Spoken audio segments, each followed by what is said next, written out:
ಒಬ್ಬ ವ್ಯಕ್ತಿ ಹುಟ್ಟಿದ ಮೇಲೆ ದೇವರು ಹುಲ್ಲು ಮೇಯಿಸೋದಿಲ್ಲ ಅನ್ನುವಂಥದ್ದನ್ನ ನಂಬಿ ಬಂದವರು ನಾವು.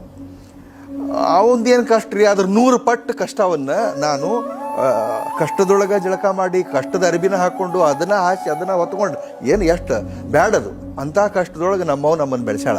ಅಷ್ಟು ತ್ರಾಸಿನೊಳಗೆ ನನ್ನ ಸ್ನೇಹಿತರಿಗೂ ಗೊತ್ತು, ನನ್ನ ಕ್ಲಾಸ್ಮೇಟ್ಸಿಗೂ ಗೊತ್ತು, ನನ್ನ ಇಡೀ ಓಣಿ ಒಳಗೆ ಎಲ್ಲರಿಗೂ ಗೊತ್ತು. ಅದಕ್ಕೆ ನಾನು ಅವ್ನಿಗೆ ಹೇಳಿದೆ, ನೀ ಹೋಗು ಅಲ್ಲಿ ನಮ್ಮ ಓಣ್ಯಾಗ ಒಂದು 4 ಮಂದಿನ ಕೇಳಿ ಬಾ, ಬೆಳಗ್ಗೆ ಮಾಂತು ಅಂದ್ರೆ ಏನಂತೇಳಿ ಹೇಳ್ತಾರೆ ನಿನಗೆ, ನೀನು ಇಂಥದಕ್ಕೆಲ್ಲ ಹೆದರಬಾರ್ದು, ಎಂಥ ಗಂಡಸು ಅಂತ ಹೇಳಿದೆ.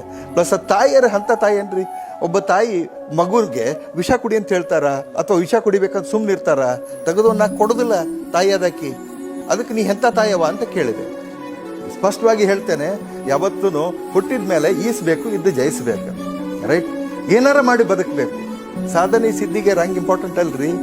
ಒಬ್ಬ ಹಮಾಲ ಫೇಮಸ್ ಆಗ್ತಾನೆ, ಒಬ್ಬ ಕಸ ಹೊಡೆಯೋ ಫೇಮಸ್ ಆಗ್ತಾನೆ, ಹೌದಾ ಇಲ್ಲ? ಮುನ್ನಾಬಾಯಿ ಸಿನಿಮಾ ನೋಡಿರಿಲ್ಲ? ಅದ್ರೊಳಗೆ ಕಸ ಹೊಡಿಯೋ ಮುದುಕ ಭಾಳ ಫೇಮಸ್ ಆಗ್ಯಾನ, ಹೌದನೇ ಇಲ್ಲ? ಶ್ರದ್ಧೆಯಿಂದ ಕಸ ಹೊಡಿತಿದ್ದವ.